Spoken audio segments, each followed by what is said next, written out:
Et on va encore parler de ce qui se passe en Inde. Il y a beaucoup de choses qu'on ne vous dit pas concernant l'Inde, franchement. Beaucoup de choses qu'on ne vous dit pas. Parce que quand vous décidez de venir ici, vous pensez, ok, je me déplace, je viens dans un pays, je vais venir étudier, tout va bien se passer, tout ça. C'est pas la réalité, hein.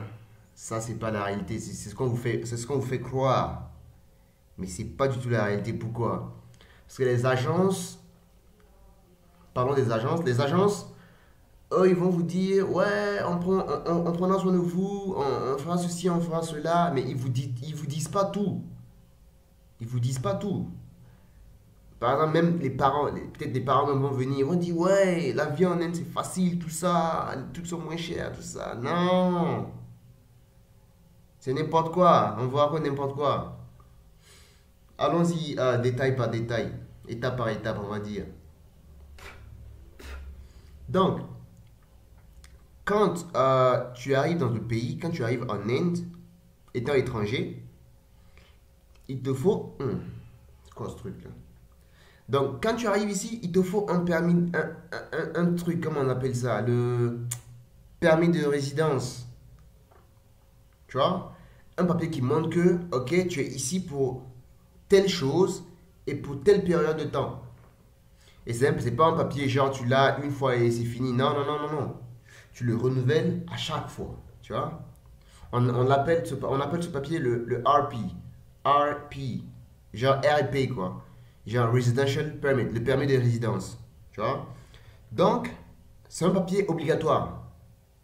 Tout étranger doit avoir ce papier. Absolument. Sinon,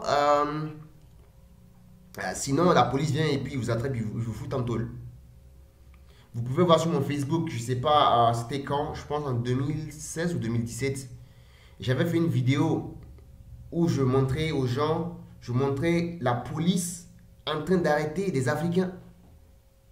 Ils arrivent comme ça, sans prévenir, ils arrivent, ils vous attrapent, ils vous jettent en tôle, tu vois. Ça se passe ici en Inde. Mais ça, personne ne va vous le dire. Tant que tu n'es pas sur le terrain, pour savoir comment ça se passe, on ne te le dira pas. Maintenant, le RP, c'est pas genre tu te lèves et puis tu as le RP. Non, non, non, non, ça se passe pas comme ça. Il y a des papiers qu'il te faut, tu vois. C'est pas genre tu te lèves, tu vas à l'office au FRO, comme on appelle, Foreign Registration Office. Donc, c'est pas genre tu te lèves, tu vas là-bas et puis tu prends le RP. Non, il te faut des papiers. Il te faut par exemple le rental agreement. Ok? Le rental agreement. Ça, c'est un papier vraiment très important. Il te faut aussi un bona fide. En fait, c'est les deux papiers qui sont. Ces deux papiers, c'est les deux papiers qui vont peut-être te poser le plus de problèmes si tu n'es pas avec des gens sérieux. Parce que, commençons déjà avec le rental agreement. Le rental agreement, c'est un papier euh, que le propriétaire de la maison où tu habites te donne. Ok? Le rental agreement, c'est un papier où, par exemple, tu es en accord avec ton locataire.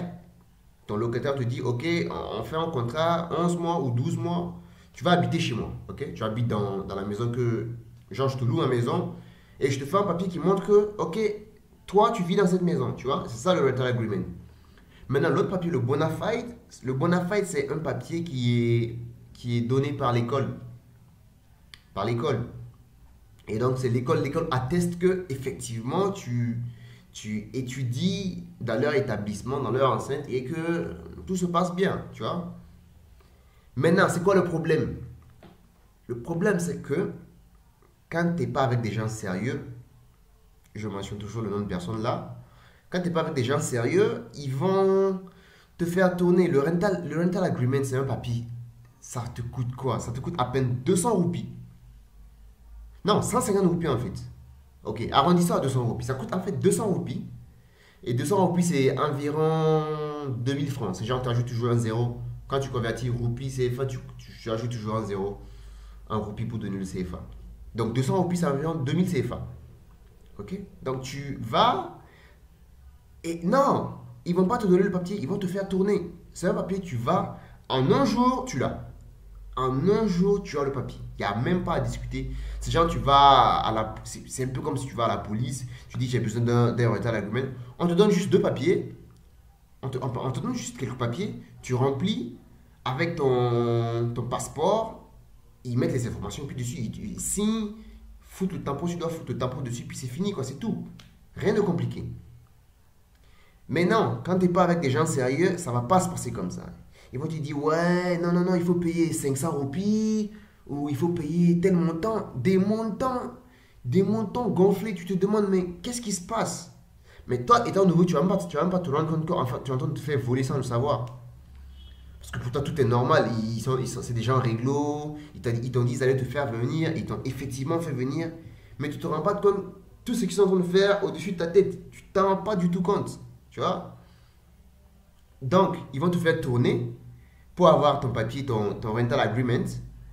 Et si toujours tu es avec ces gens qui sont pas sérieux, ton bona fide, le papier qui est donné par l'école, tu vas pas l'avoir de sitôt. Tu vas pas l'avoir de sitôt parce que à l'école, on va te demander apporte le rental agreement. Tu vois, le rental agreement, le papier qui montre que tu vis quelque part là, il te le faut pour avoir le bona fide. Donc, si tu perds du temps à avoir ce papier-là, ça va affecter le temps que tu vas mettre pour avoir ton bona fide. Donc, il y a tellement de choses. Tu perds du temps, tu te dis. En fait, toi, étant africain, c'est nouveau pour toi. Tu te dis, mais ok, ils perdent mon temps, pas de souci. Mais non, l'Inde, c'est pas comme ça. L'Inde, il y a des pénalités pour tout. N'importe quoi, il y a des pénalités. Pour tout ce que tu fais, il y a des pénalités. Tu perds du temps, on te fout des pénalités. Tu payes pour toutes les petites fautes que tu commets.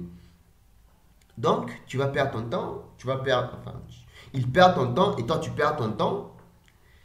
Au final, peut-être que le papier, les bona fides et puis le rental agreement, tu aurais pu les avoir peut-être en 3 jours max, grand max. Mais au final, tu l'as au bout de peut-être quoi, un mois, un truc comme ça, ou peut-être même plus. Moi, je me souviens, j'ai fait 4 mois.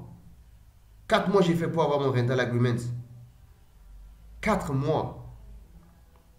Mais maintenant, où est-ce que tu vois les répercussions? Parce que là, tu vois pas tu te dis, mais ouais, 4 mois, ok, pas de souci, mais c'est quoi le problème? Le problème, c'est que quand tu vas aller faire ton papier, ton rental agree, ton RP là, ton residential permit, le papier qui prouve que tu es ici, t'es légalement ici, et ça va pas se passer comme ça. Ils vont commencer à te questionner. Ok, qu'est-ce qui s'est passé? Pourquoi tu n'es pas venu au plus tôt? Pourquoi tu n'es pas venu plus tôt? Pourquoi tu as perdu autant de temps? Pourquoi tu fais ceci? Pourquoi cela? Et tu vas devoir répondre parce que c'est eux qui vont te donner, ils te donnent un papier qui prouve que tu es ici légalement et tu as besoin du papier. Ouais. Donc, le problème c'est que quand tu fais des mois et des mois et que tu viens pas et que tu perds du temps, ils vont te le faire payer. C'est ça l'Inde. Ça, c'est les faits de l'Inde. Ils ne vous le disent pas, mais c'est la réalité. Ils vont vous le faire payer, mais c'est pas genre ils te font payer des petits montants. Non. Tu paies environ 2500 roupies. Et ça, c'est même si tu es chanceux. 2500 roupies. Ce qui équivaut environ à 25 000 CFA. Hein? 25 000 CFA. Est-ce que quelqu'un t'a dit, toi étant au pays, est-ce que quelqu'un t'a dit, si tu viens en Inde, tu vas devoir payer tel frais à cause de ceci, à cause de cela? Non, on ne vous dit pas ça. Donc vous allez venir, vous allez donner de l'argent au pays gratuitement, juste à cause des conneries ou du manque de sérieux de certaines personnes. Ouais, ça arrive. Ça, c'est une des choses. Donc, le RP, c'est un must, c'est un papier obligatoire. Et si vous jouez à ne pas, si vous empressez pas d'avoir le RP, ça va être une montagne de problèmes pour vous. La deuxième chose, c'est quoi? La deuxième chose dont je veux parler, c'est le loyer. God. Personne va vous dire, étant un pays on vous dit pas les prix du loyer, on va vous dire un truc du genre, ouais, pas de souci, on prend tout en compte, on va vous loger, on va faire ceci, on va faire cela. Non, c'est pas totalement vrai ça. C'est pas totalement vrai. Parce que tu vas peut-être vivre avec, ils appellent ça hostel. Une espèce de, on va dire, mini hôtel. C'est même pas un hôtel, c'est genre une auberge. On va appeler ça comme ça.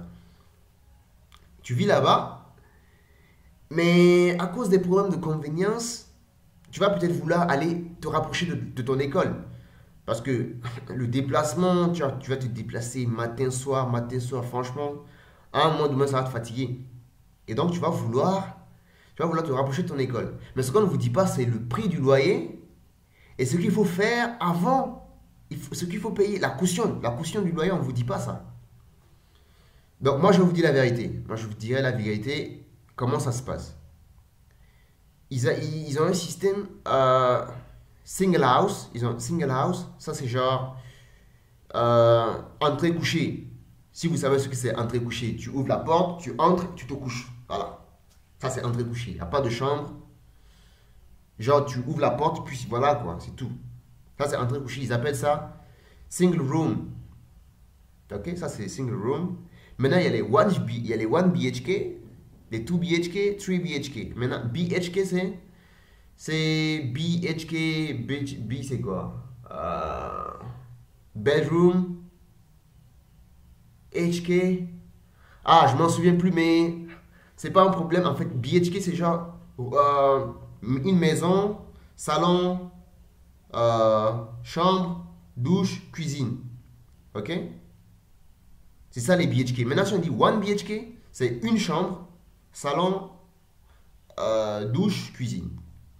2 BHK, c'est deux chambres, et ainsi de suite. Donc maintenant, le problème, c'est que, ce qu'on ne vous dit pas, c'est que, par exemple, chez moi, par exemple, au Burkina, le loyer, la caution, c'est peut-être 100 000. Quand tu as vraiment, on avait une maison, quoi, 3 chambres, non, 5 chambres salon. 5 chambres salon, la caution c'était 100 000. 100 000, quand tu fais 100 000, c'est environ quoi? Si tu barres 1 0, c'est 10 000 roupies. Mais ici, c'est pas comme ça. Actuellement, je vis dans une maison de BHK parce que je suis avec mon coloc. Et on a payé une caution la caution était à 40 000 roupies. 40 000 roupies. 400 000 CFA. Pour la caution. 400 000 CFA pour la caution. Et le loyer, c'est 10 000 roupies par mois. Est-ce que quelqu'un va vous dire qu'ici, c'est comme ça? Une maison, par exemple, toi, tu décides de vivre seul. Tu vas vouloir prendre ta maison 1 BHK. Si tu es chanceux, tu vas pouvoir négocier, tu vas pouvoir avoir un loyer à 7 500 roupies. Parce parce que toi, étant étranger, on va toujours vouloir augmenter le prix pour toi. Non, il ne faut pas accepter. Essaye toujours de négocier. Donc, chanceux que tu es, tu tombes sur un gars qui accepte de te donner la maison à 7 500 roupies le mois. Soit 75 000 le mois. Une chambre salon. Maintenant, la caution, c'est quoi? La caution, tu vas payer environ 200 000. 200 000 CFA pour une chambre salon. Si tu n'es pas prêt pour ça, parce que ça, on ne vous le dira pas. Ça, c'est des choses, c'est des informations qu'on ne vous donne pas étant au pays. On ne vous donne pas ce genre d'informations étant au pays. Parce qu'on sait que quand vous allez commencer à entendre ça, vous allez me dire, j'ai peut-être pas envie de venir. Ouais. Mais non, on ne vous donne pas ça. Moi, je vous donne ces informations-là. Parce que je vais tout. J'ai des dossiers là. J'en ai pas fini. Ça, c'est que la première partie. Il y a la suite là. Vous allez voir le lien tout de suite là. Bientôt, vous allez voir le lien. Vous pourrez cliquer sur le lien. On va aller sur la partie 2 de la vidéo. Allez, à plus tard.